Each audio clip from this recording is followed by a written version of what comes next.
বিদেশের মাটিতে লাল সবুজের পতাকা হাতে যখন প্রবাসীরা গর্জে ওঠেন, তখন তারা কেবল দর্শক নন, তারা হয়ে ওঠেন দেশের প্রতিনিধি। কিন্তু মালদ্বীপের ফুটবল মাঠে সেই প্রতিনিধিদের সাথেই ঘটল এক নজিরবিহীন ও লজ্জাজনক ঘটনা। এক তরুণীর কথিত দুর্ব্যবহার এখন সামাজিক যোগাযোগ মাধ্যমে বিতর্কের ঝড় তুলেছে। সারাদিনের হাড়ভাঙ্গা খাটুনি শেষে প্রিয় দলকে সমর্থন দিতে গ্যালারিতে হাজির হয়েছিলেন শত শত প্রবাসী। খেলা শেষে যখন তারা স্মৃতি ধরে রাখতে ভিডিও ধারণ করছিলেন, ঠিক তখনই শুরু হয় বিপত্তি।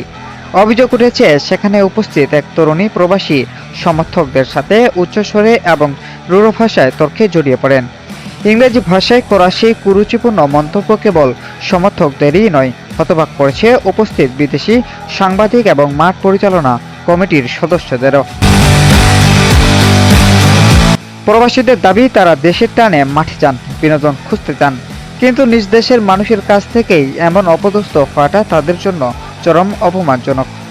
তাদের মতে এই আচরণ কেবল ব্যক্তিগত কোনো ক্ষোভ নয়, বরং আন্তর্জাতিক অঙ্গনে বাংলাদেশের ভাবমূর্তিকে ধুলোয় মিশিয়ে দিয়েছে।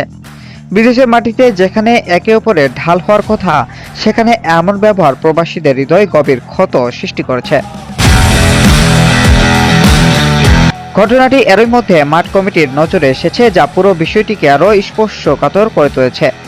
ক্ষুব্ধ প্রবাসীরা এখন সামাজিক যোগাযোগ মাধ্যমে সেই ভিডিও শেয়ার করে বিচারের দাবি জানাচ্ছেন। তাদের দাবি একটাই, বাংলাদেশ ফুটবল ফেডারেশনকে দ্রুত তদন্ত করে সংশ্লিষ্ট ব্যক্তির বিরুদ্ধে ব্যবস্থা নিতে হবে। ভবিষ্যতে যাতে কোনো সমর্থককে বিদেশের মাটিতে এভাবে লাঞ্ছিত হতে না হয়, তার জন্য কঠোর দিক নির্দেশনা চান তারা। প্রবাসীরাই দেশের অর্থনীতির চাকা সচল রাখেন, তারাই বিদেশের মাটিতে দেশের আসল অনুপ্রেরণা। তাদের সম্মান ও নিরাপত্তা নিশ্চিত করা না গেলে আন্তর্জাতিক অঙ্গনে মাথা উঁচু করে দাঁড়ানো কঠিন হয়ে পড়বে। এখন দেখার বিষয়, সংশ্লিষ্ট কর্তৃপক্ষ এই ঘটনার প্রেক্ষিতে কি পদক্ষেপ নেয়। শামীম রেজা, NB24 প্রবাস ডেস্ক।